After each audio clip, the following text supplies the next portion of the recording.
The hum of the hangar was the only company Joran Kale had ever needed, and tonight it seemed to hum louder than usual, as if aware it was his birthday. The freighter he had been patching for the last 3 months loomed in the middle of the hangar like a stubborn old friend, half disassembled, wings and engine nacelles propped on scaffolds and cables dangling like the hair of a long-forgotten corpse. Tools were scattered across the floor in meticulous chaos, each one placed and used according to some private logic only he understood. He crouched beside the main engine core, wiping grease off his hands with a rag that had long since lost its color. The rag smelled of metal and oil, of late-night repairs and quiet frustration, and somehow that scent felt like home. Joran glanced at the small comm panel mounted on the wall. There were no messages. No blinking lights, no notifications, not even a delivery alert. He smiled faintly. Of course there weren't. People rarely came to Thessera 9 unless they were desperate, lost, or very, very rich, and even then, the planet had a way of humbling them. He'd known this silence most of his life, and on his 42nd birthday, it was more familiar than comforting. There were no greetings, no calls, no texts. Only the faint scratch of wind across the corrugated metal walls and the occasional hum from the distant docking bay. He sipped lukewarm coffee from a dented thermos, grimaced at its bitterness, and set it down beside him. Outside, the twin moons hung low over the red dunes, casting long shadows across the hangar floor. The wind shifted, stirring dust into spirals that caught the light from the overhead flood lamps. Thessera 9 had a reputation as a dead-end planet, a place where dreams went to rust along with the old freighters. Joran liked it that way. People were complicated, machines were honest. They told you what was broken and what could be fixed if you just applied the right knowledge and elbow grease. He had spent enough years navigating human behavior to appreciate that simplicity. He leaned back against the cold metal of the freighter's hull, flexing his fingers that still bore tiny cuts from engine repairs. 42 years. He remembered birthdays past, mostly blurred memories of hurried greetings, stale cake, and polite smiles that had never been sincere. He had stopped expecting celebrations a long time ago. At first, he had mourned the absence of them. Now, it was just another night, another hour spent with tools and engines and the hum of electricity running through ancient circuits. He wondered, not for the first time, how someone could live in constant motion yet feel so empty. The hangar doors creaked in protest as the wind pressed against them. Joran ignored the sound, accustomed to every squeak and groan of the aging structure. He focused on the freighter's fuel conduits, checking for leaks, tightening clamps, and noting which valves would need replacement when he could scavenge the right parts. It was a ritual, a comforting rhythm, and in the absence of human voices, it was enough. Or so he told himself. He paused, listening. There was nothing at first, just the wind. But then, a distant thrum, irregular and uneven, rose above the ambient noise. Joran frowned. Engines, maybe. Old engines don't sound like this. He set down his wrench and rose, brushing dust from his jacket. He crossed the hangar, each step echoing against metal walls, and peered through the thick viewport. The desert beyond stretched into darkness, save for a flicker of light on the horizon. At first, he thought it was a star, distant and blinking in the cold night. Then it grew, erratic, moving closer, and the hum turned into a roar that set his teeth on edge. The object slammed into the sand with a force that sent tremors through the hangar floor. A plume of dust and fire erupted, and Joran felt his stomach lurch. He stumbled back, gripping the edge of the freighter. The heat of the explosion brushed the hangar doors as though the desert itself was intruding. For a moment, he could only stare, heart hammering in his chest, at the glowing wreckage lying a few hundred meters away. Then he saw her. Lithera, or at least something draconic and humanoid, lay amid the wreckage, wings crumpled, scales glinting in the firelight, eyes reflecting a mixture of fear and defiance. She moved with effort, head twisting to survey the hangar. Her voice, when it came, was hoarse but commanding. "I need shelter," she said, each word deliberate, weighted, strange in its cadence. I'm not here for repairs, not for fuel. Just sanctuary." Joran blinked. The rational part of his mind screamed that she was insane, that the desert had finally broken him, that he was hallucinating from years of solitude. But the presence of the fire, the physicality of the crash, the undeniable intelligence in her gaze, they were impossible to dismiss. He grabbed a heavy torch and opened the hangar doors wider. "Sanctuary?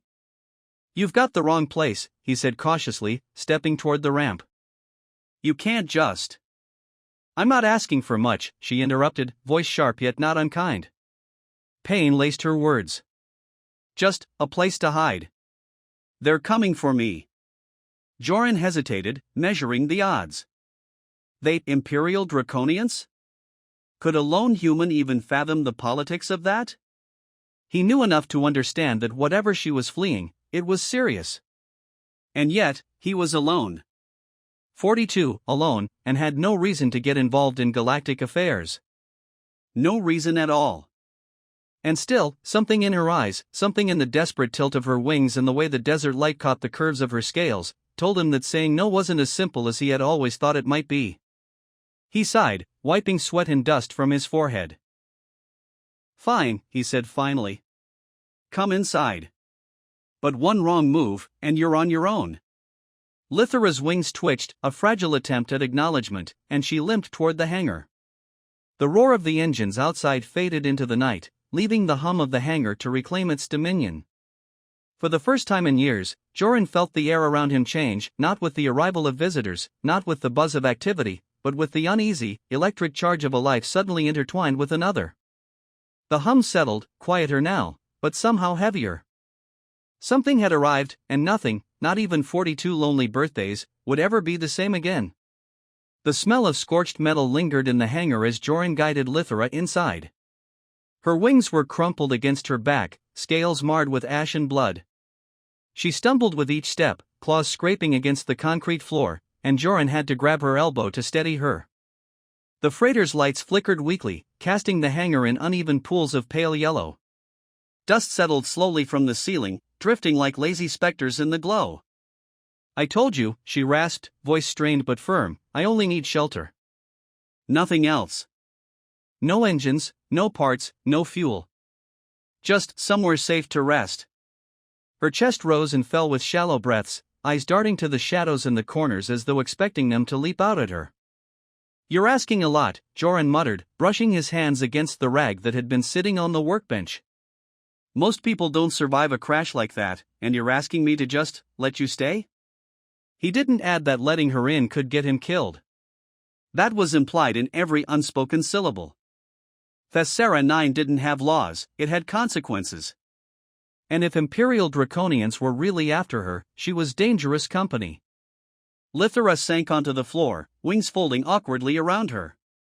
She tilted her head, showing him the burn marks along her scales, the deep gouges across her forearms. "I'm not exaggerating. They'll come. They won't stop. I don't have anywhere else to go." She paused, voice lowering to a near whisper. "And they will not negotiate. If I'm found, they'll—" Her words hung in the air, unfinished, but Joran understood. Death. Or worse. He went to the workbench, running a hand through his hair, feeling the grit and heat of the day in his fingers. 42 years of quiet, 42 years of solitude, and now this, a creature from stories he had barely believed existed, wounded and begging for protection. He didn't know what to think. He didn't know what to do. His life had been simple because he had insulated it from the chaos of others. And yet, standing there, watching the dragon woman clutch her wings like a wounded animal, he felt something shift, a spark of something that hadn't been there in decades. Responsibility. Or perhaps curiosity. "I can patch you up," he said finally. "Not fully. Not for flight. But enough to stop the bleeding, keep you alive." He grabbed a medical kit from under the bench and carried it to her. She didn't resist, though the tension in her muscles betrayed her mistrust. Joran knelt beside her, opening vials and gauging the extent of her injuries. Burns sizzled when disinfectant touched her scales, and she hissed softly, but didn't flinch away. "Why me?" he asked quietly, almost to himself. "Why here? Out of all the places in the galaxy, you come crashing into my hangar." She didn't answer immediately, only stared at him with eyes that shimmered like molten gold in the dim light. "Because you were the only one who would see me and not assume the worst." You're alone, yes, but you know what it means to be overlooked. Invisible. That's what they thought they could do with me.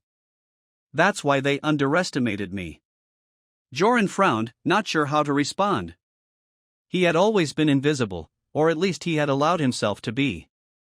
People passed him by, and he passed them by. He liked it that way. But Lithera's words were different. They weren't pity, they were acknowledgement. Recognition. He finished bandaging her forearm, securing it with flexible binding strips he had salvaged from an old medkit. She flinched when he touched a burn along her ribcage but didn't pull away. There, he said. That'll have to do. Don't move. You'll have to rest. He stepped back, wiping his hands, and studied her. Now, you're going to have to tell me the truth. This story of yours. Why are they after you? What kind of enemies are we talking about? Lithera's gaze shifted to the hangar doors, as if she could see the desert beyond, stretching into darkness. I am bound to an imperial house. Arranged marriage. Political ties. I refused. They cannot forgive that. They cannot allow me freedom. She paused, chest heaving. If they find me, I will be taken back. Punished. Worse. Death is mercy compared to what they would do. Joran scoffed, masking his unease. Imperial marriage? You expect me to believe that? You're telling me, he gestured vaguely at her scaled form and torn wings, that some political machine cares so much about a single dragon woman that they would hunt you across the galaxy? She tilted her head, the gold of her eyes catching the dim light, and for the first time, there was a hint of amusement or maybe disbelief flickering across her features. You will see, she said simply. Sooner than you think. The hangar was quiet except for the low hum of the freighter and the faint hiss of cooling metal. Joran leaned against the workbench, running a hand through his hair, feeling the tension coil tight in his chest. He had faced wrecks, pirates, engine failures, and sandstorms that could rip through a ship's hull, but this was different. He could not repair it with a wrench. He could not neutralize it with a torch. It was bigger, faster, and smarter than anything he had ever dealt with. He glanced at her, lying on the floor with her broken wings, chest rising and falling in shallow, labored breaths. Fine, he said finally. You can stay. But just until you're able to leave. No funny business. No tricks. One false move, and I'm done. Lithera's wings twitched, a subtle acknowledgement of his terms. Pain laced her movements, but there was something almost regal in the way she adjusted herself to the floor. Thank you, she said, her voice quiet but steady. That is more than I expected.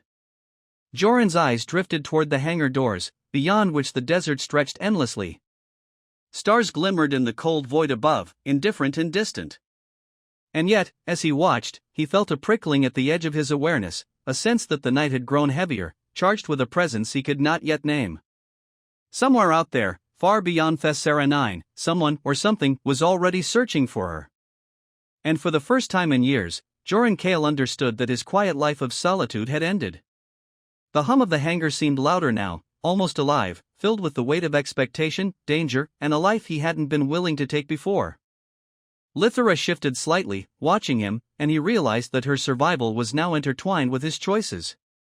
He was no longer a bystander. He was a participant in a game whose rules he barely understood. And the desert night, empty and unyielding, seemed suddenly to hold its breath, waiting for what would come next. Joran paced the hangar floor, boots scuffing against the dust-streaked concrete, while Lithera lay on a stack of old cargo crates, her wings half unfolded and trembling with pain. He had spent the last hour trying to make sense of her story, turning it over in his mind like a wrench in his hand, testing it for fit, for plausibility, for anything that might snap under pressure. Imperial draconians. Political marriages. Pursuit across the stars. None of it made sense to him. Dragons weren't supposed to walk or fly through human settlements asking for sanctuary. And yet, here she was.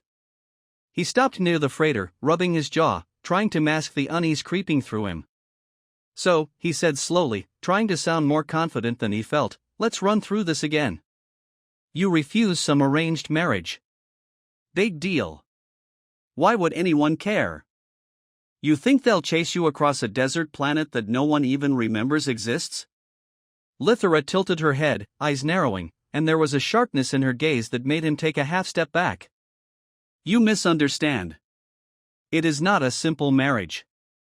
It is a covenant of power. Houses do not forgive betrayal. And I have broken the covenant. They will pursue me relentlessly, and they will not stop at reason or diplomacy. If I am found, her wings twitched involuntarily, scales catching the dim light. She didn't finish the sentence, but Joran understood the unspoken ending. He turned toward the workbench, grabbing a bottle of water and tossing it to her. She caught it with one clawed hand, drinking carefully, her throat moving with unnatural grace. He leaned against the freighter again, crossing his arms. Look, I've dealt with my share of strays and misfits. Pirates, smugglers, broken drum. The hum of the hangar was the only company Joran Kale had ever needed, and tonight it seemed to hum louder than usual, as if aware it was his birthday. The freighter he had been patching for the last 3 months loomed in the middle of the hangar like a stubborn old friend, half disassembled, wings and engine nacelles propped on scaffolds and cables dangling like the hair of a long-forgotten corpse. Tools were scattered across the floor in meticulous chaos, each one placed and used according to some private logic only he understood. He crouched beside the main engine core, wiping grease off his hands with a rag that had long since lost its color. The rag smelled of metal and oil, of late-night repairs and quiet frustration, and somehow that scent felt like home. Joran glanced at the small comm panel mounted on the wall. There were no messages. No blinking lights, no notifications, not even a delivery alert.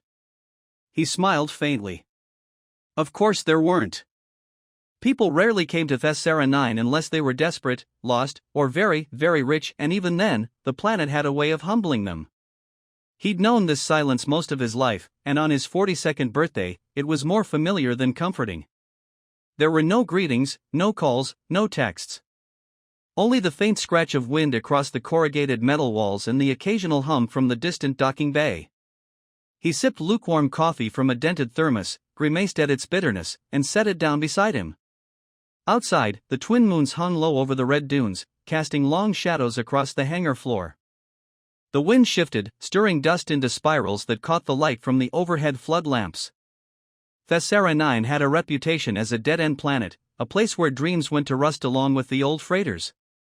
Joran liked it that way. People were complicated, machines were honest. They told you what was broken and what could be fixed if you just applied the right knowledge and elbow grease. He had spent enough years navigating human behavior to appreciate that simplicity. He leaned back against the cold metal of the freighter's hull, flexing his fingers that still bore tiny cuts from engine repairs. 42 years. He remembered birthdays past, mostly blurred memories of hurried greetings, stale cake, and polite smiles that had never been sincere. He had stopped expecting celebrations a long time ago. At first, he had mourned the absence of them. Now, it was just another night, another hour spent with tools and engines and the hum of electricity running through ancient circuits. He wondered, not for the first time, how someone could live in constant motion yet feel so empty. The hangar doors creaked in protest as the wind pressed against them. Joran ignored the sound, accustomed to every squeak and groan of the aging structure. He focused on the freighter's fuel conduits, checking for leaks, tightening clamps, and noting which valves would need replacement when he could scavenge the right parts. It was a ritual, a comforting rhythm, and in the absence of human voices, it was enough.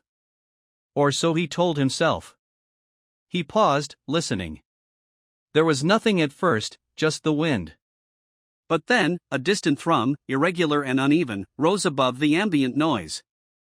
Joran frowned. Engines, maybe. Old engines don't sound like this. He set down his wrench and rose, brushing dust from his jacket. He crossed the hangar, each step echoing against metal walls, and peered. A sudden vibration under his feet made him freeze. A low hum, almost imperceptible at first, then stronger, vibrating through the hangar floor and metal walls. He stiffened, scanning the hangar doors. What the hell? Lithera's eyes snapped open, glowing faintly in the dim light. "They are close," she said, her voice calm but deadly. "Too close. We do not have time." Joran felt the adrenaline spike, his instincts kicking in despite his hesitation. He moved quickly, securing the doors with the reinforced wire, adjusting the portable lights to illuminate blind spots, and checking the freighter's bulkheads. Everything he knew about mechanics, about survival, suddenly became urgent. He realized with a sinking certainty that this was no ordinary night. His quiet life, his careful solitude, had ended the moment she fell into his hangar. She studied him quietly, breathing shallowly, pain written across her face, yet her presence was imposing, regal even. "You can survive this," she said, almost matter-of-factly. "But you must be willing to see what is coming." Joran swallowed, chest tight. "I see it," he said, voice low. "I don't like it. I didn't ask for it. But I see it." For a long moment, they both sat in tense silence, the hum of the hangar and the distant wind outside the only sound.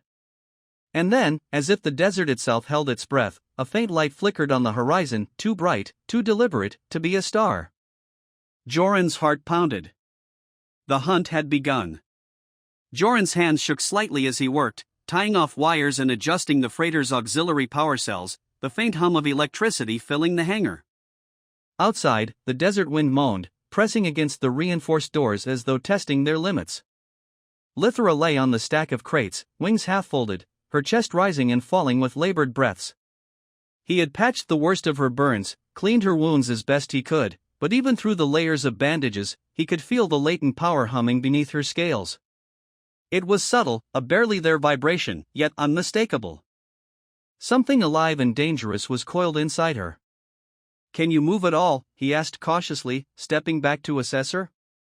She raised her head, eyes narrowing, and extended one clawed hand to hover over a flickering light panel. The light bent toward her, curving unnaturally as if drawn by some unseen force. Joran froze.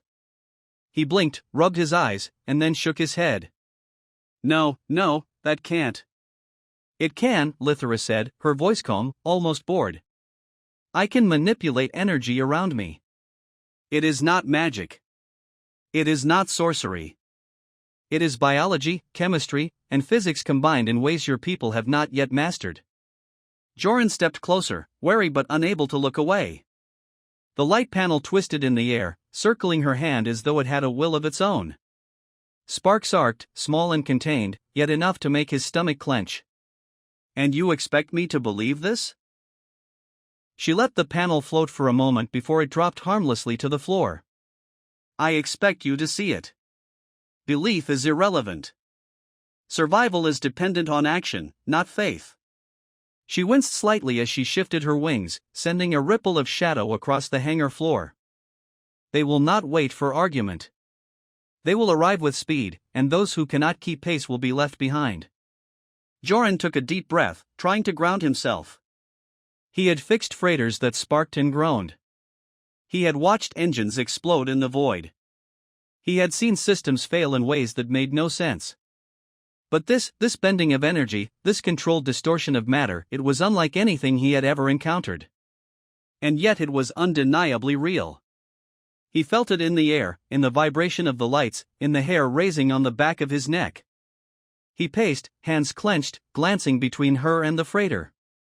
"If you're telling the truth, then I've got a whole new set of problems. And I don't exactly have backup crews or fleets of fighters at my disposal." Lithra's gaze held his, steady and unwavering. "You have ingenuity. You have patience. You have the ability to turn nothing into protection. That is enough for now. They will come, and your skills will be tested. If you survive, perhaps we can escape. Perhaps we can find a place where the stars themselves cannot reach me." He shook his head. "I don't know if I want to be part of this. I've survived 42 years because I stayed out of things, because I didn't care about politics, about royal houses, about interstellar vendettas. I fix ships. I stay alive. That's it." She lifted herself slightly, the effort making her wince, and the faint glow of her scales caught the freighter's dim lights. "Survival is never neutral. Choices are always made, whether consciously or not. You chose to let me in. That act has set everything in motion. You are already part of this. Joran stared at her, swallowing hard. She was right. His life, carefully insulated for decades, was already unraveling. Every precaution he had taken, every wall he had built around himself, had been breached by a single, desperate dragon woman. He had wanted nothing, and now he was entangled in a web he couldn't see the edges of. A sudden gust of wind rattled the doors, louder this time, carrying with it a faint shimmer in the air, almost like the desert itself had caught fire. Lithara's eyes snapped to the windows, pupils narrowing. They are near. I can feel them probing, sensing, searching. You must prepare. Barricade, lights, traps, anything that slows them. Joran moved quickly, the familiar rush of adrenaline sharpening his mind. He grabbed coils of wire, old conduit panels, and portable lights, arranging them to create layers of obstruction. He set alarms, old mechanical sensors adapted from freighter systems, and checked every hatch and bulkhead. With every action, he felt the weight of the stakes press down, heavier than any engine failure or sandstorm he had survived. Lithara struggled to rise, wings dragging behind her. Do not underestimate me, she warned. Even wounded, I am dangerous. But it is not enough. Alone, I cannot repel them. Together, her voice softened slightly. Together, we have a chance. He paused, gripping a rusted support beam for balance, and studied her. She was beautiful and terrifying, regal and raw, pain etched across her scaled form but power coiled beneath it like a predator ready to strike. He felt a strange mixture of awe and fear.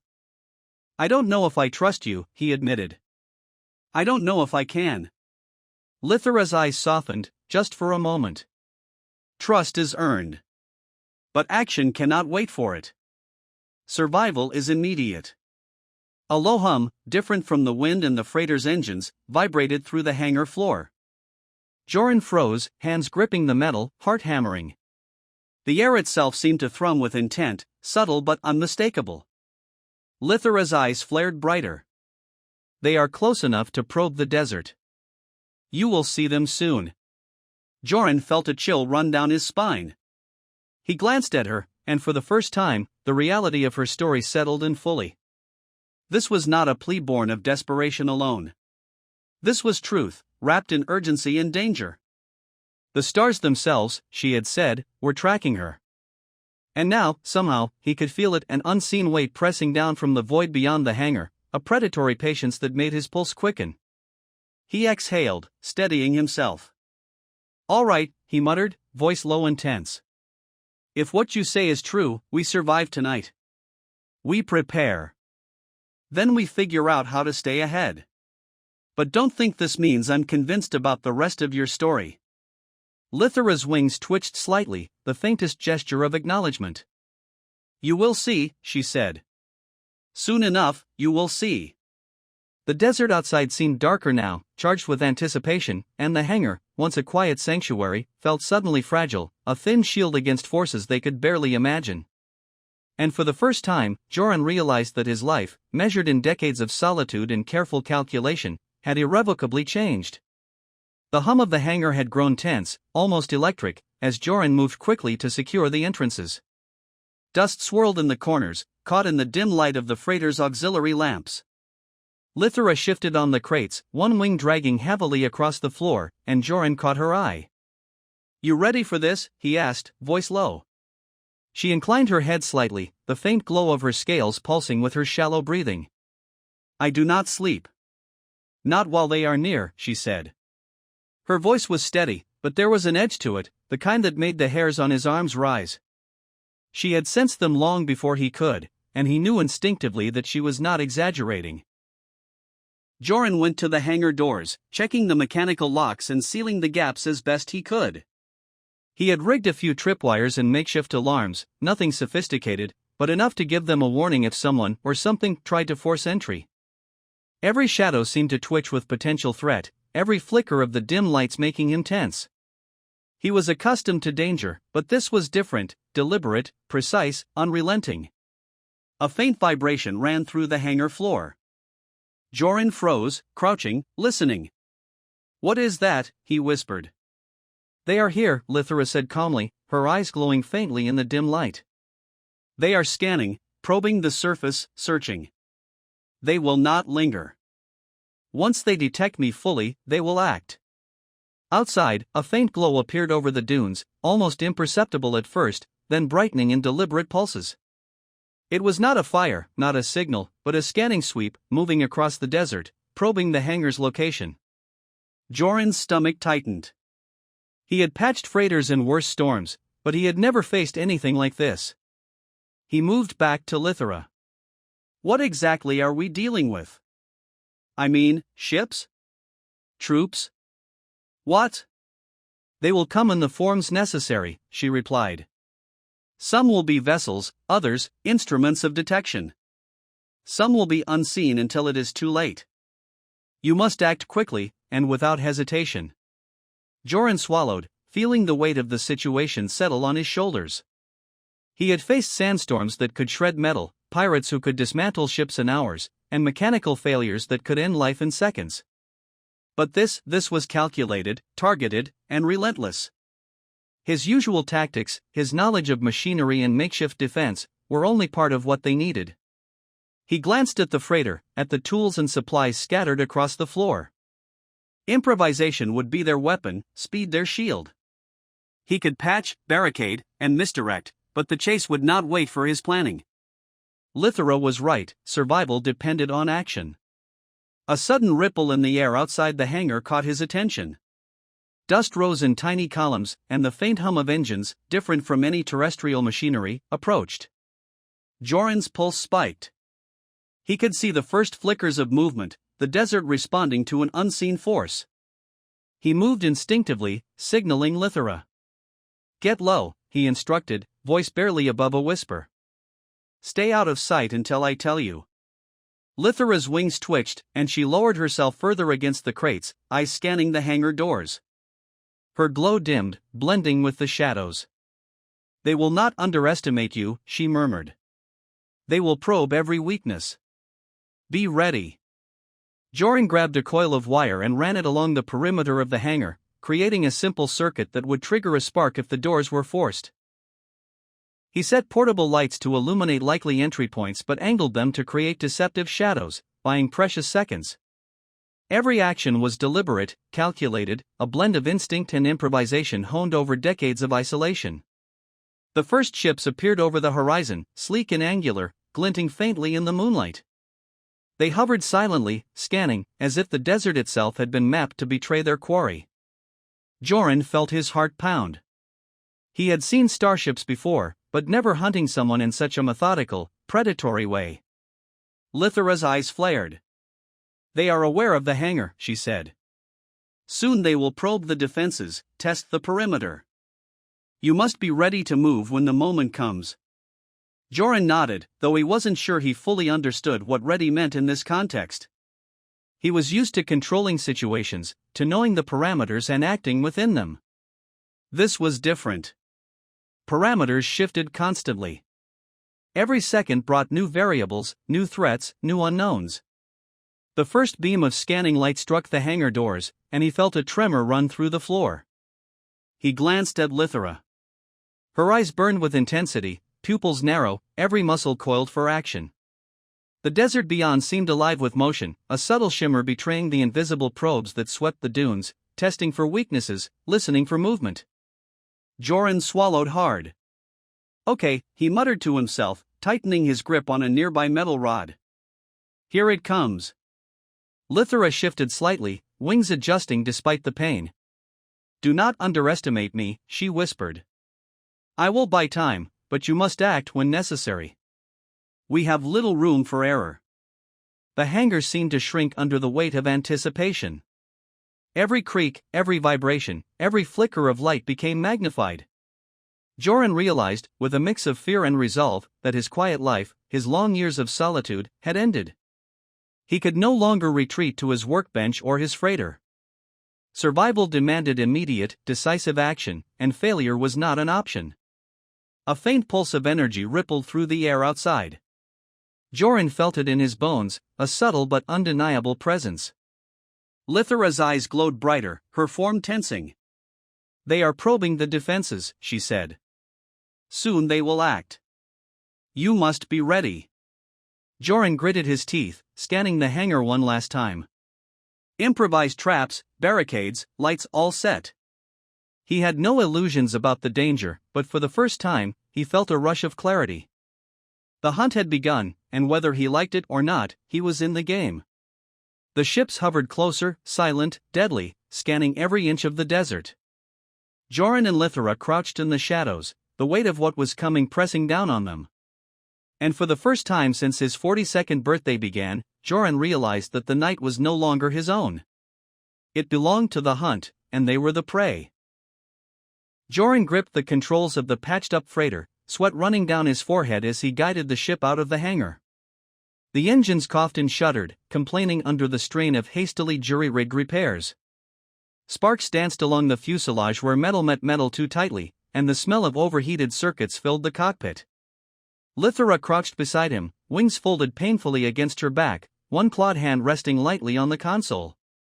Her eyes scanned the desert, alert for any sign of pursuit, pupils narrowing with an intensity that made Joran's stomach tighten. "They'll be following us," she said, voice low but steady. "They always do. You must be ready for evasive maneuvers the moment we clear the atmosphere." Joran exhaled through gritted teeth. "I know. I've flown through sandstorms and asteroid fields, survived pirate raids and plasma surges, but I've never had a tail that can literally track you through the stars."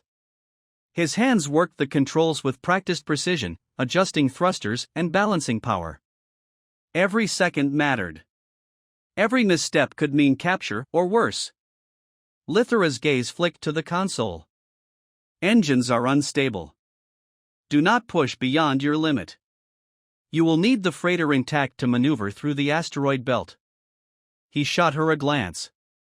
"Do I look like I need instructions? I've survived engines worse than this on scrap metal held together with wire and prayer." She tilted her head, a faint smirk playing across her bruised features. "Confidence will carry you only so far. Precision will save you." The desert outside blurred as they lifted off, sand and dust whipped into a spiraling cloud by the freighter's struggling engines. The hangar shrank behind them, a fragile fortress they had abandoned too quickly. Joran felt the weight of responsibility pressing on him. Lithara's life was now in his hands, and every instinct screamed that failure was not an option. Coming up on the ridge, he muttered, eyes flicking to the instrument panel. "If I can get us over the dunes, we might lose their sensors for a moment. Give me cover, will you?" Lithara's wings twitched, a faint glow pulsing along the edges of her scales. She stretched them slightly, summoning a burst of energy that created a shimmering distortion around the freighter. The effect was subtle, a bending of light and heat that made it harder for distance scanners to lock onto their trajectory. Joran gritted his teeth in concentration as the freighter bucked under the strain. "Hold steady," she said. "They will probe the area. You must not falter." A pulse of light swept across the horizon. The first pursuit ships had detected their liftoff. Joran felt the familiar thrill of adrenaline mixed with fear as he pushed the engines harder, dodging dust columns and rock outcroppings that jutted like jagged teeth from the desert. Sparks flew from one nacelle, and he cursed under his breath. "Hang on," he muttered, more to himself than to her. Lithara's eyes glowed brighter, and she reached toward the control panel, her claws hovering just above it. Energy rippled faintly from her body, interacting with the ship's systems, stabilizing them just enough to prevent catastrophic failure. Joran glanced at her, a mixture of awe and disbelief. "You're insane," he muttered. "And miraculous." "They will come," she said simply. "And we must be faster than them. Not just in speed, but in thought. Anticipate, adapt, survive." They cleared the last dune, and the freighter shook violently as one of the pursuit ships fired a plasma probe. It grazed the hull, setting a small panel alight. Joran twisted the controls, banking sharply, evading the second probe, and felt the freighter respond with a shuddering groan. His hands moved almost on instinct, trained over decades of solitary work, but this was no routine repair mission, this was survival, and Lithra's presence, her calm authority, forced him to operate with a precision he hadn't thought he still possessed. "Prepare for the asteroid field," she warned. "Once there, your skills will be tested as never before. I can guide you through, but the choice of path must be yours." Joran swallowed hard. "I'm counting on it," he muttered, teeth clenched. The freighter veered sharply as they approached the belt, each rock a potential death sentence. Lithra's energy shimmered along the ship's hull, creating brief pockets of distortion that bent light and momentum just enough to obscure their trajectory from the sensors sweeping the field. The pursuit ships followed, relentless and calculating, probing each opening. Joran gritted his teeth, twisting, dodging, thrusting, relying on decades of mechanical intuition and spatial awareness. Lithra's guidance was precise, every word clipped and exact, her presence a mixture of reassurance and command. "Left. Now. Brace for impact. Divert thrusters to aft stabilizers. Good. Maintain momentum." A particularly large rock loomed ahead, unyielding, and Joran pushed the freighter to its limits, the engines screaming in protest. Sparks flew from every corner, alarms blared, and Lithra's energy pulsed in sync with the ship, nudging them past collision by mere centimeters. They cleared it, breathless, and he felt a surge of both triumph and terror. "They will not give up," Lithra said, voice calm, almost clinical. "Each attempt to pursue will grow more direct. You must continue to adapt. One mistake will be fatal." Joran exhaled, gripping the console so tightly his knuckles whitened. "I've survived storms, sand, and pirates. I've patched ships held together with duct tape and hope. But this is a new level." Lithra's gaze softened slightly, though still sharp. "This is survival. Not challenge. Not game. Not pride. Survival is all that matters." The freighter lurched, a minor collision with a smaller asteroid shaking them violently. Joran adjusted thrusters, twisted the ship, felt the hum of stressed metal under his hands. Lithra's energy pulsed again, stabilizing the hull just enough for them to continue. The pursuit ships maintained formation, relentless and patient, shadows among shadows in the asteroid field. Joran's pulse raced, every nerve alive, every decision critical. He glanced at Lithra. She was calm, poised, her pain evident but contained. Somehow, in the chaos, she inspired a clarity he hadn't felt in years. They were a team now, bound by necessity and raw survival instinct. Above the roar of engines and the groan of metal, Joran whispered, almost to himself, 42 years, and my life just got interesting." Lithra's eyes flickered toward him, gold glowing faintly. "And dangerous.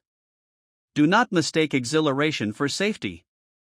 The freighter surged through the asteroid field, each rock a test, each maneuver a gamble, and Joran realized that for the first time in decades, he was truly alive. Survival demanded everything they had, and neither of them could afford hesitation. The freighter shuddered violently as it weaved through the dense asteroid field, small chunks of rock scraping along the hull, sending sparks dancing across the interior. Joran's hands were raw from gripping the controls, knuckles white, sweat dripping into his eyes. The glow of Lithra's scales cast shifting patterns across the cockpit as she leaned close to the console, her wings folded tight, energy rippling faintly along their edges to stabilize the freighter with subtle bursts. Each maneuver was a test of trust, instinct, and precision, and every second carried the weight of potential disaster. "Left, 2 degrees, Lithra instructed sharply, her voice steady despite the pain that made her shoulders twitch. "Now. Accelerate and brace for impact." Joran twisted the ship, dodging a spinning rock that threatened to tear through the hull. Sparks flew, and alarms blared, but the freighter responded, battered but intact. He exhaled sharply. "You make it sound easy," he muttered, more to himself than to her. "It is not easy," she replied, voice low, almost a whisper. "It is survival. There is no other word for it." For a long moment, they flew in tense silence, the hum of the engines and the occasional clang of the hull the only sounds. Then, gradually, Lithra's breathing eased, and she let out a faint sigh. "You are skilled," she said quietly, almost contemplatively. "I underestimated the patience and instinct of your kind." Joran glanced at her, one eyebrow raised. My kind? That's a new one. But I'll take it. You've got me, and I'm alive. Barely. But alive. Lithera's gaze softened slightly, and for the first time, there was a hint of vulnerability behind her golden eyes. I have not been allowed to live freely in many cycles, she admitted. Duty, expectation, politics. Every action I have taken has been observed, judged, constrained. You are different. You allow me space to exist without immediate threat. Joran felt a twinge of discomfort, but also curiosity. Space to exist? You make it sound like I'm some sort of sanctuary. I'm a mechanic. I fix engines. I survive. That's it. But survival is not just mechanics, she said softly. It is trust. Adaptation. Cooperation. You are capable of more than you realize, and I am grateful that you are willing to act rather than remain passive. Most would not even look at me, let alone help. The freighter lurched violently as a larger asteroid loomed ahead. Joran twisted the controls instinctively, banking sharply. Lithera's energy pulsed again, interacting with the ship's systems, stabilizing them just enough for a clean pass. Sparks flew from the hull, the air smelled of scorched metal, but they were past it. He exhaled, heart pounding. You're lucky I've spent decades flying damaged freighters through worse hazards. And maybe a little reckless. But damn, you're something else. Why didn't you fight them before? Lithera's expression darkened, eyes narrowing. I did not have the opportunity. Each attempt before this would have cost countless lives. I am cautious by necessity, not fear. But caution only carries one so far. Survival requires action, decisive and immediate. Joran nodded, steering around another jagged rock. The weight of her words sank in. She had lived under scrutiny, under control, never free to act for herself. And now, thrown into a universe that pursued her relentlessly, she had no choice but to rely on him. It was an unfamiliar dynamic for both of them, and yet, for the first time in his life, Joran felt the strange tether of responsibility stretch beyond mere duty. I've been alone a long time, he admitted, voice low, almost hesitant. 42 years. Surviving, fixing, keeping to myself. And then you crash land here, and suddenly I'm involved. You make it sound like I'm doing something heroic. But I'm just trying not to die. Lithera's gaze softened, almost imperceptibly. Heroism is not always intentional. Sometimes it is simply the act of standing when others fall, acting when others hesitate. That is what you do now. That is what matters. Joran shook his head, a faint, ironic smile tugging at his lips. You have a way of making a simple mechanic feel like some interstellar savior. I don't know if I should thank you or curse you. She inclined her head, a faint glimmer of amusement crossing her features despite the fatigue and pain etched into her body. Gratitude and curse often come entwined in the same package, she said softly.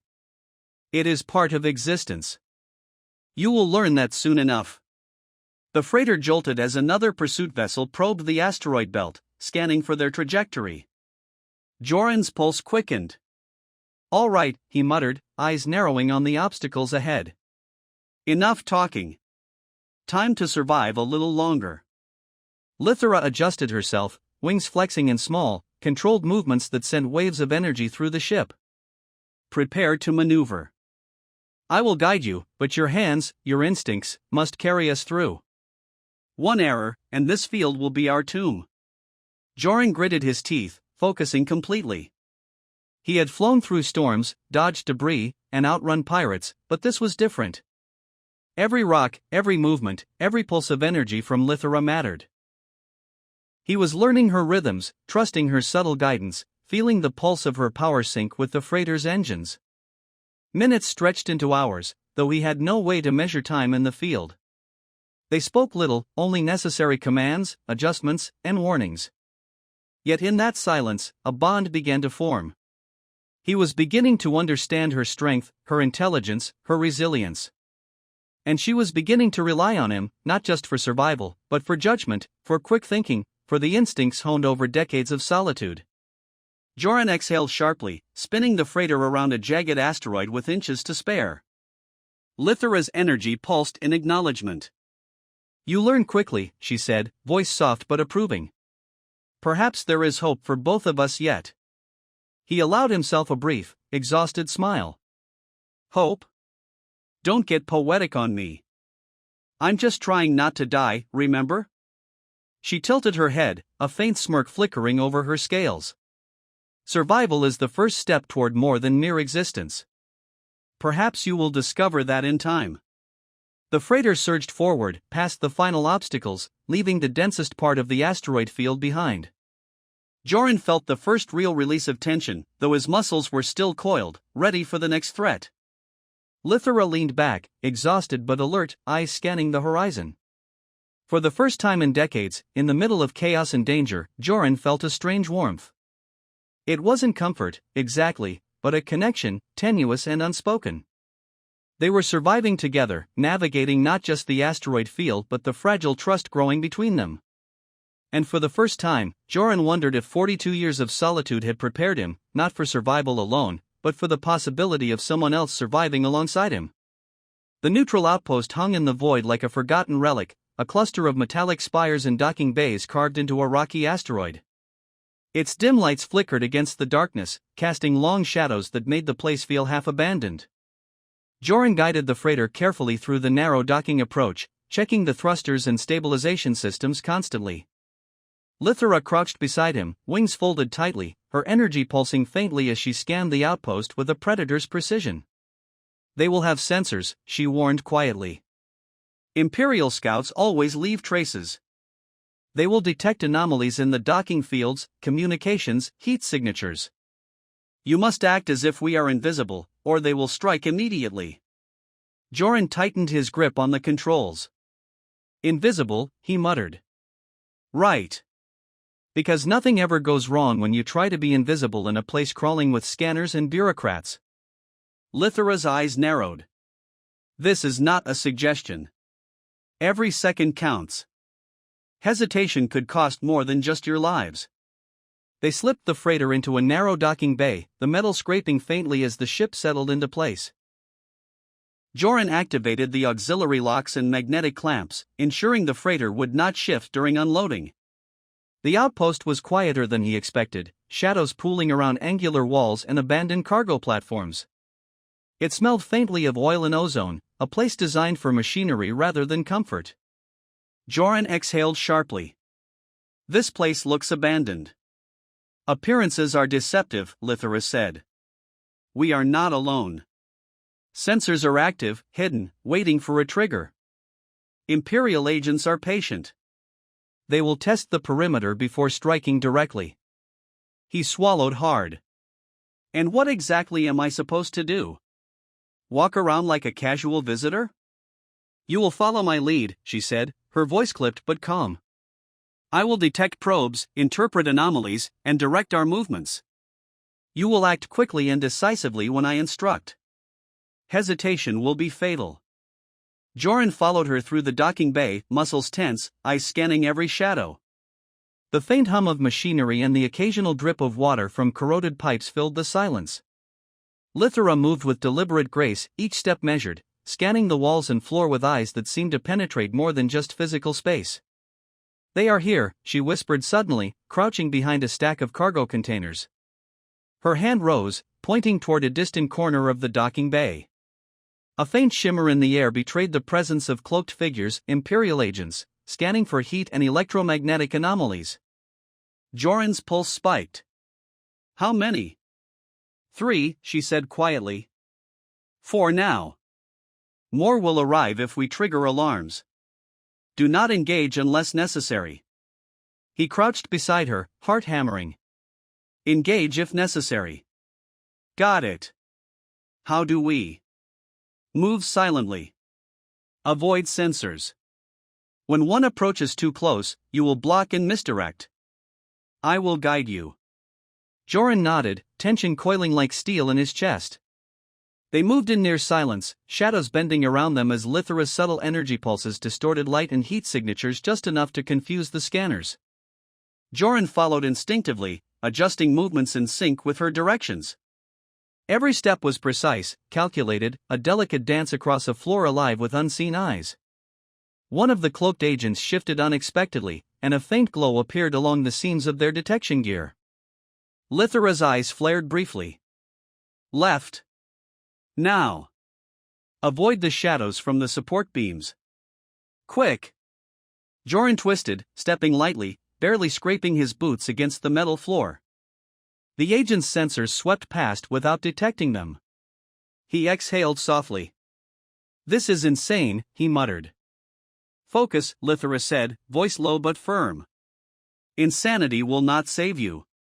Precision will. They moved deeper into the docking bay, every corner hiding potential detection. Lithara paused near a maintenance shaft, scanning the area. We must reach the supply corridors. There, we can access emergency access routes to the upper levels. From there, we may be able to mask our presence and exit undetected. Joran glanced at her, a mix of awe and disbelief. Emergency access routes? You've done this before? Repeatedly, she said, not meeting his gaze. I have learned every method of evasion used by the Imperials. I know how they think, how they anticipate movement. But even knowledge is not enough. You must act, adapt, survive. They reached the shaft, Joran using the ship's maintenance access tools to open the panel silently. He grunted, muscles straining as the metal creaked but held. Lithara slipped inside first, folding herself into the narrow space with ease. Joran followed, brushing against the walls, trying not to trigger any alarms. The shaft was dark, narrow, and smelled of oil and rust. Every vibration from the outpost above felt magnified, a reminder that they were being watched. Lithara moved with confidence, guiding him through twists and turns, her energy pulses subtle but enough to mislead any distant sensors. Suddenly, a low hum vibrated through the shaft, sensors activating, probing. Lithara's eyes flared. They are aware, she said. You must move faster. I can only buy moments, not minutes. Joran's heart pounded as he followed her lead, muscles coiled, senses heightened. They reached the exit leading to the upper levels, crouching behind maintenance ducts. Above them, footsteps echoed faintly, metal boots on metal grating. Three figures moved with deliberate precision, scanning for signs of intrusion.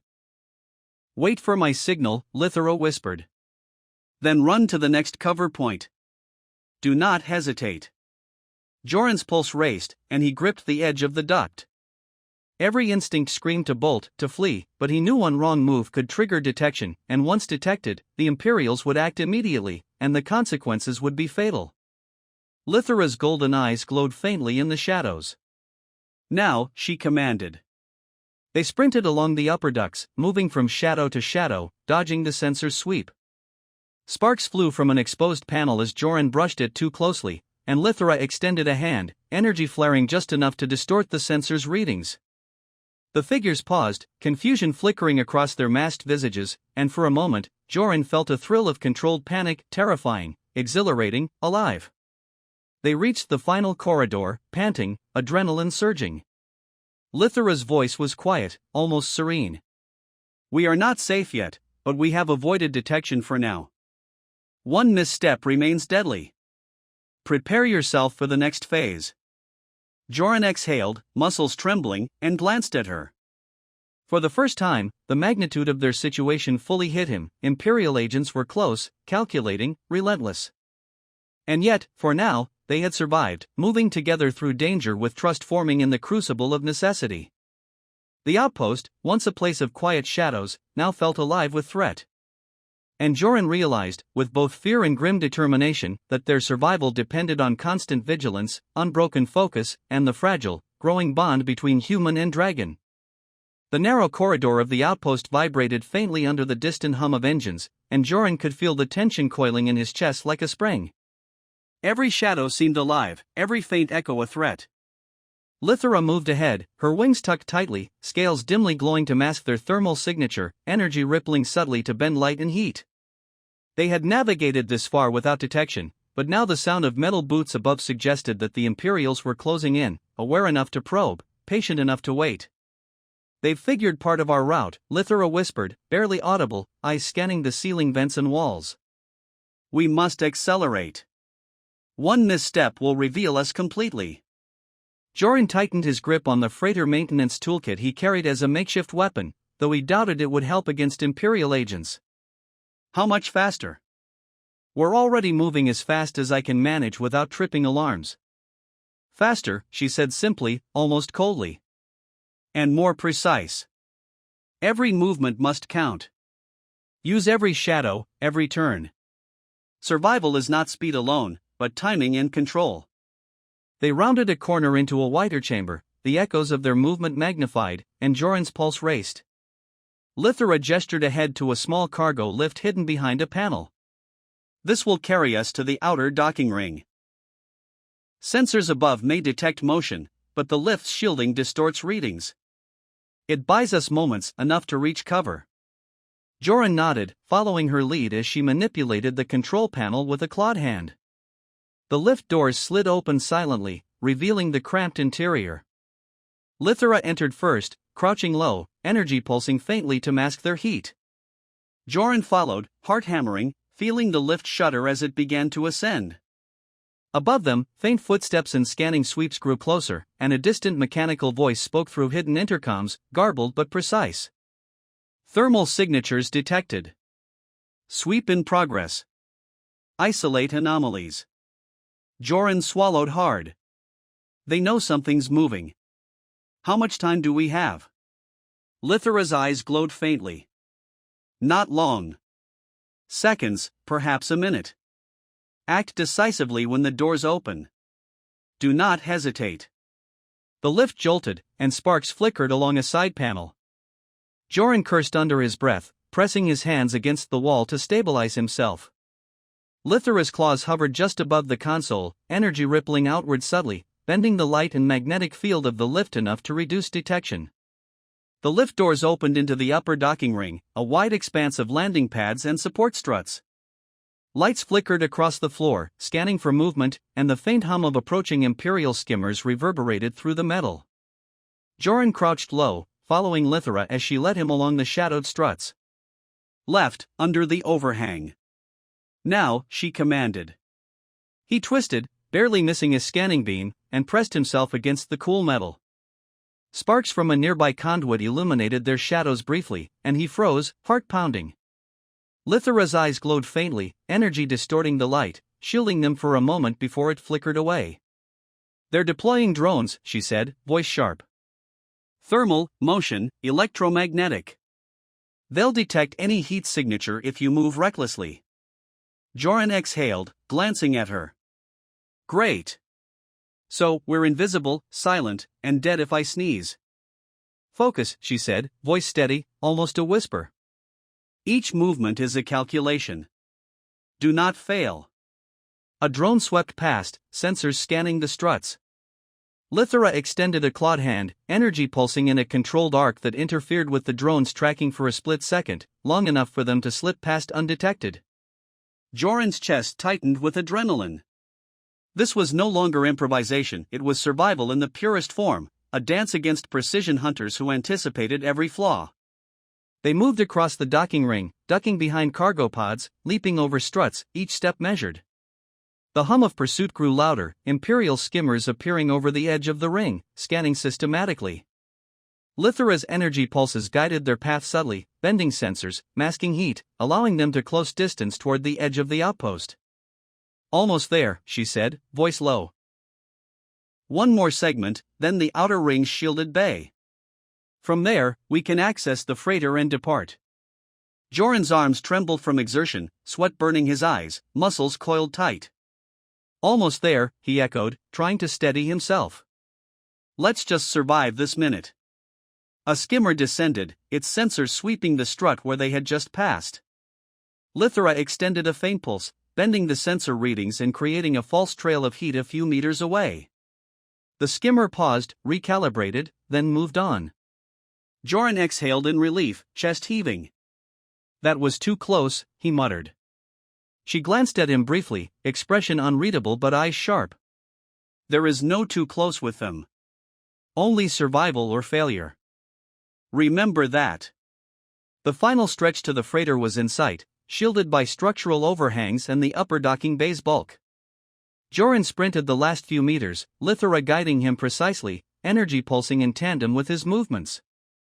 The freighter waited, engines humming, ready to launch. They will pursue into space if necessary, Lithra said as they boarded. We must leave immediately. Every second here increases risk exponentially. Joran slammed the boarding ramp shut behind them, activating the engines. Sparks flew from the old wiring, alarms blared briefly, but the freighter lifted off the docking bay. The Imperial skimmers appeared on the edge, sensors locked on, engines flaring. Lithra leaned over the console, energy pulsing outward, interfering with their targeting systems. Joran gritted his teeth, twisting the ship. All right, he muttered, voice tight with tension. Time to outrun the Imperials. Again. The freighter surged forward, leaving the outpost behind as Imperial ships pursued, the vacuum of space awaiting them, and Joran realized with grim determination that they had survived the first confrontation, but the hunt was far from over. The freighter shuddered violently as Joran pushed the engines to their limits, plasma fire from pursuing Imperial skimmers slicing the vacuum around them. Sparks and flares danced across the hull, the metal groaning under stress. Lithra leaned over the console, wings flexing slightly despite her injuries, energy pulsing in controlled bursts to distort the sensors of their hunters. Every second was a battle of precision, speed, and instinct, and Joran felt the familiar coiled tension in his chest, sharper now than ever. They're closing in, Lithra said, voice calm but urgent, eyes scanning the displays. 3 skimmers on direct intercept. 2 more on flanking vectors. You must maneuver through the asteroid belt ahead. We can use the debris as cover and break their formation. Joran's jaw clenched. You mean another death trap, he muttered, hands dancing over the thrusters and navigation controls. Just my kind of fun. Lithra's golden eyes flared. Fun is irrelevant. Survival is imperative. Focus. The asteroid field loomed ahead, a chaotic jumble of jagged rock and ice, spinning unpredictably. Joran adjusted the freighter's trajectory, twisting and banking, feeling the stress in the engine's spike with every evasive maneuver. Lithra extended a clawed hand over the controls, and a subtle wave of energy pulsed from her scales, bending light and magnetic fields to shield their heat and confuse the sensors of the approaching skimmers. 1 skimmer directly behind us, she said. Target its thrusters. You can force it into collision with the field if timed correctly. Joran's pulse spiked. You mean I have to dance them into death traps? Precisely, she replied, eyes narrowing. Every movement counts. Hesitation will cost us everything. He exhaled, tightening his grip. Here goes nothing. The freighter surged forward, banking sharply around a massive spinning rock. Sparks flew as their hull grazed ice, the thrusters screaming, and Joran felt the familiar terror of near death. He twisted the ship, aligning perfectly with Lithra's guidance. A skimmer followed blindly, and a calculated pulse from Lithra's energy disrupted its targeting systems just long enough for it to collide with a jagged asteroid. The explosion lit the asteroid belt briefly, fragments scattering violently. 1 down, Joran muttered, heart hammering.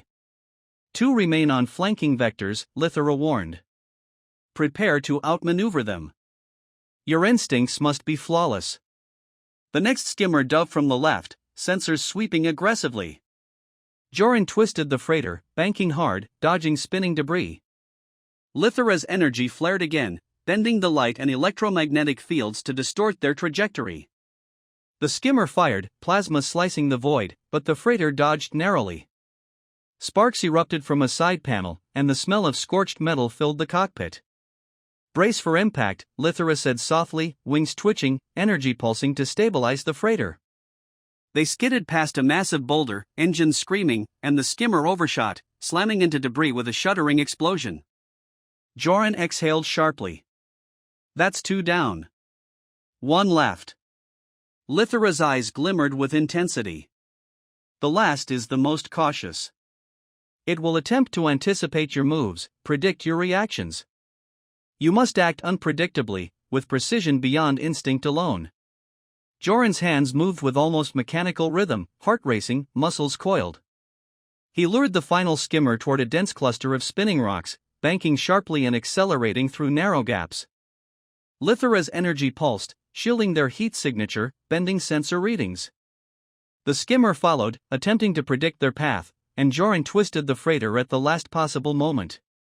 The pursuing craft collided with an asteroid, detonating in a brilliant flash. Silence fell briefly, broken only by the hum of their freighter's strained engines. Joran exhaled, shoulders sagging in relief. "We made it," he muttered. Lithara leaned back, wings flexing slightly, energy dimming to a faint glow. Survival requires more than skill. It requires trust, adaptability, and decisive action. You have proven capable. Joran shook his head, a faint laugh escaping despite exhaustion. I don't know if I should be proud or terrified. That was insane. I've survived sandstorms, pirates, engine failures, but this?